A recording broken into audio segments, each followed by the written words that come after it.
Excertos retirados de Vozes à Margem do Brasil. O relato de um homem adulto que passou por exclusões diversas, desde muito cedo, inclusive pela exclusão educacional. É um convite para atores educacionais, em especial da esfera pública e sociedade como um todo, à reflexão. Olhando para os aspectos pedagógicos, práticos e políticos que foram falhos, que possam ter sido erros do passado, podemos construir uma escola melhor no presente. Assim, nossas crianças podem ser crianças hoje, com menos peso dentre tantos que as exclusões ocasionadas pelas desigualdades já as acometem. E então, ao fazermos uma escola melhor hoje, transformamos também o futuro.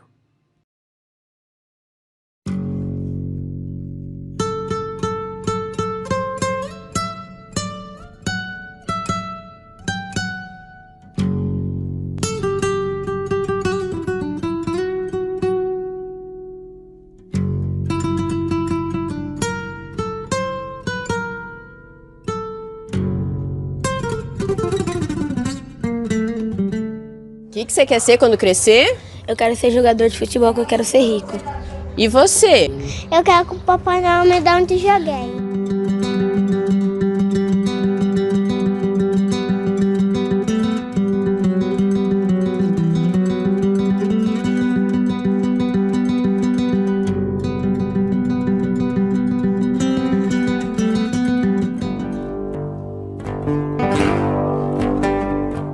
Meu nome é Edson, eu tenho 38 anos, estudei até o primeiro ano do colegial e hoje eu sou mecânico de caminhão. Queria ter estudado, queria ter feito tanta coisa na minha vida, queria ter dado orgulho para minha família e não desgosto.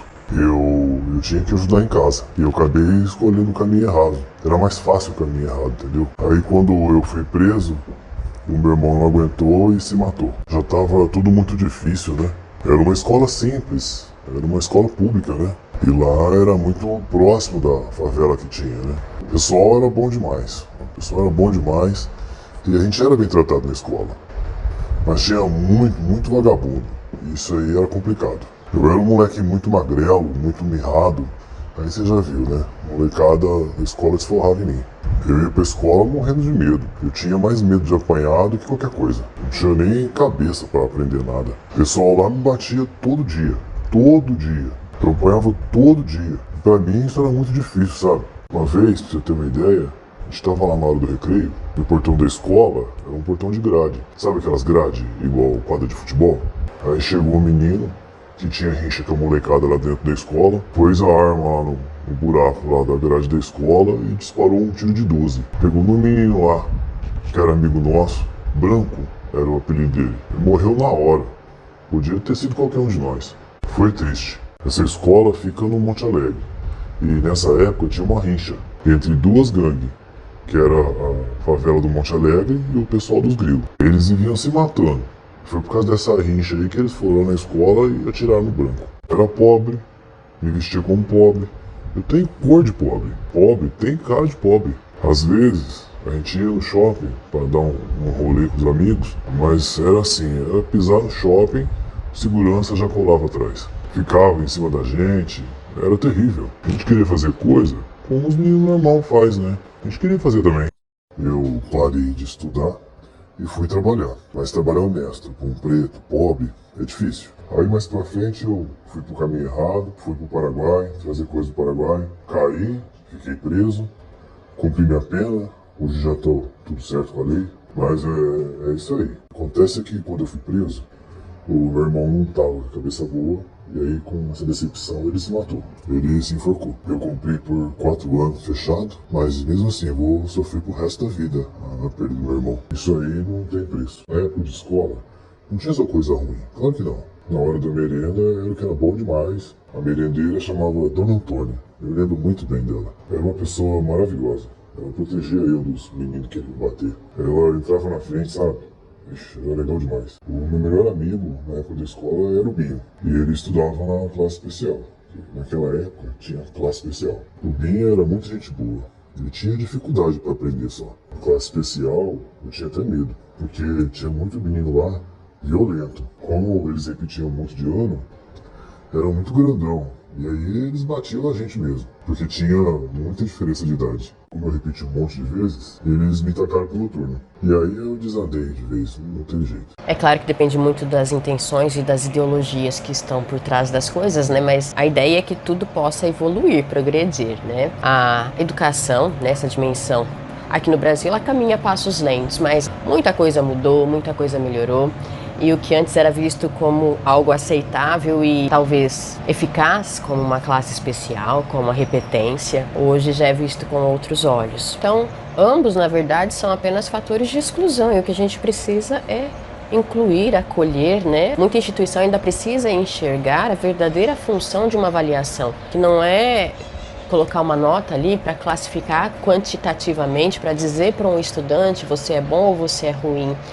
A avaliação ela tem que ser vista como mediadora, como diagnóstica para que a instituição, para que os professores, para que a gestão, para que a família possa perceber que alguma coisa não está saindo bem ali naquele caminho. Então é preciso tomar outro rumo. Nós todos somos diversos, né? Os seres humanos são diversos e cada um tem o seu jeito de aprender. Então é preciso encontrar esse caminho.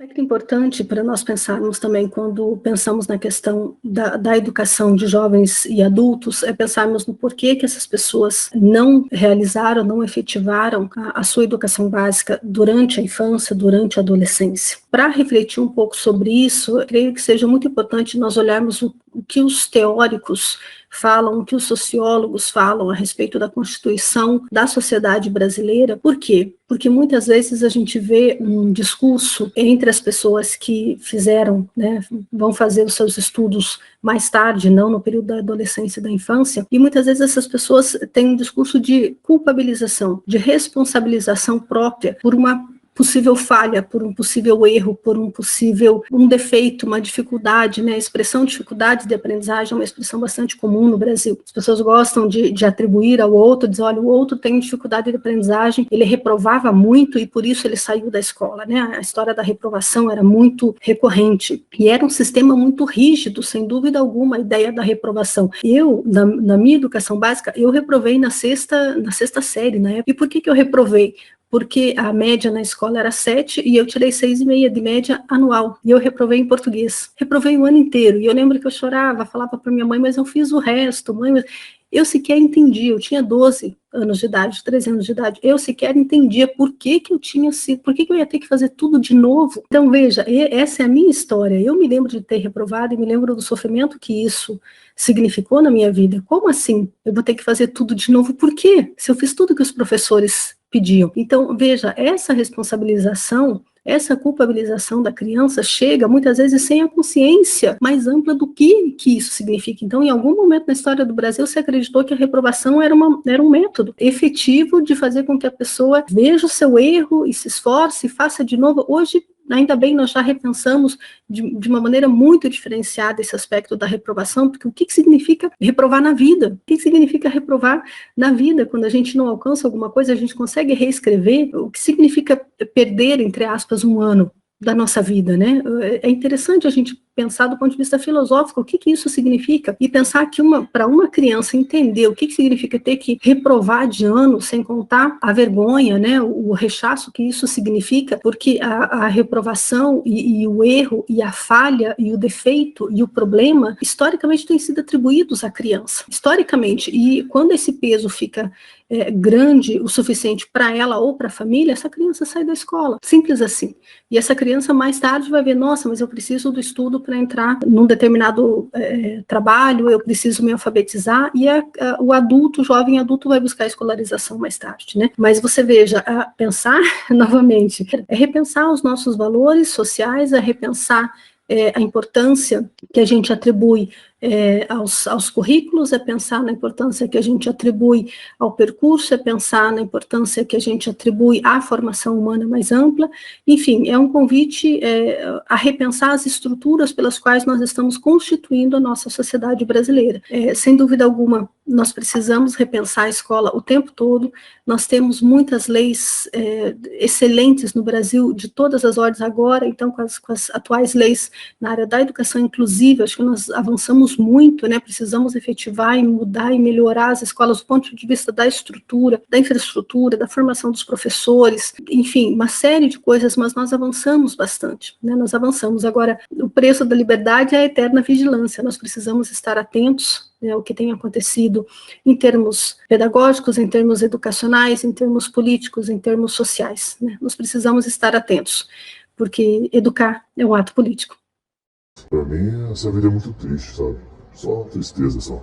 O que eu tenho de bom nessa vida, sabe? É a minha família. Isso é o que eu tenho de bom. Minhas meninas, e assim eu vou tocando a vida. Espero também que isso acabe logo um dia e tudo dê certo. Sei que hoje mudou e que hoje a escola não é melhor. Por isso que eu faço questão que minhas filhas estudem, entendeu? Elas estudam em escola pública também. Eu escolhi uma escola melhor para elas. Um lugar bacana. E elas têm hoje uma escola melhor que eu tive. Nascer preto e pobre aqui é quase uma sentença. Essa aqui é dos Racionais. Aquele moleque que sobrevive como um do dia a dia, tá na correria, como vive a maioria. Preto desde nascença, escuro de sol. Eu tô pra ver ali igual no futebol. Sair um dia das ruas é a sua meta. Viver decente, sem ter na mente o mal.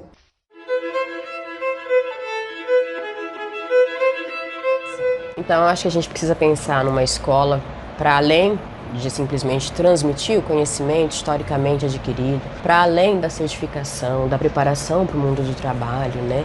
Uma escola que vise a formação plena do ser humano, essa formação omnilateral que vai favorecer o desenvolvimento da conscientização política. Quando a gente olha, né, para os discursos, para as trajetórias, para as memórias desses sujeitos que foram alijados de tantos direitos, inclusive o direito à educação básica, a gente consegue compreender um pouco de como as dimensões que estruturam a vida em sociedade e a vida coletiva forjaram a alteridade desses sujeitos. Então a gente busca olhar para estes seres humanos diversos, para essas culturas diversas, etnias, conhecendo-os em sua plenitude e também conhecendo aos fenômenos, né, que os envolvem. E muitas vezes, quando nós conversamos com uma pessoa que tem mais idade, que não realizou a sua educação básica, né, no período da infância e da adolescência, muitas vezes essas pessoas veem uma espécie de culpa em si mesmos, ou então uma culpa na família que não permitiu que a criança participasse, que o adolescente participasse da escola, ou muitas vezes em si, né, o que é pior, essa autorresponsabilização, no sentido de dizer, bom, eu não consegui acompanhar, eu tinha problema de aprendizagem, essa expressão é muito comum no Brasil, né, a ideia de dizer que tem problemas de aprendizagem, a gente dificilmente fala que a escola tem problemas de ensinagem, a gente sempre fala que a escola, que o aluno tem problemas de aprendizagem. E, infelizmente, esse tipo de discurso muitas vezes é associado, é aprimorado, é incorporado pela criança, e isso traz marcas assim que ficam para o resto da vida, sem dúvida alguma. Então, pensar na responsabilização, não necessariamente na culpabilização, mas na responsabilização do porquê que as crianças e adolescentes deixam a escola é extremamente importante para que nós consigamos mudar o sistema, para que não haja o reconhecimento dessa culpa por parte da pessoa que saiu da escola, porque a criança não tem culpa, o adolescente não tem elementos, não tem instrumentos psicológicos para pensar o que significa a sua presença ou não dentro da escola. E nesse sentido, sem dúvida alguma, a gente tem que ter um olhar sociológico, um olhar pedagógico mais amplo para entender. No Brasil, nós tivemos a grata alegria de ter o trabalho e a presença do professor Paulo Freire, que historicamente deixou suas marcas históricas no Brasil com relação ao estudo crítico, à análise crítica a partir da perspectiva educacional sobre a organização da sociedade brasileira, em que estavam assentadas, em que estão assentadas até hoje, né? A nossa organização, o nosso sistema de produção, as nossas organizações de trabalho, as nossas práticas educacionais. Então, Paulo Freire, quando esteve pelo Brasil todo e fora do Brasil, divulgando a importância de nós olharmos para a questão da alfabetização como um direito à cidadania, como um direito humano e não como uma prática politiqueira, mas sim como um ato político, né? Educar é um ato político, era a frase dele. Quando a gente pensa nesse aspecto, a gente vê que a questão é muito mais ampla.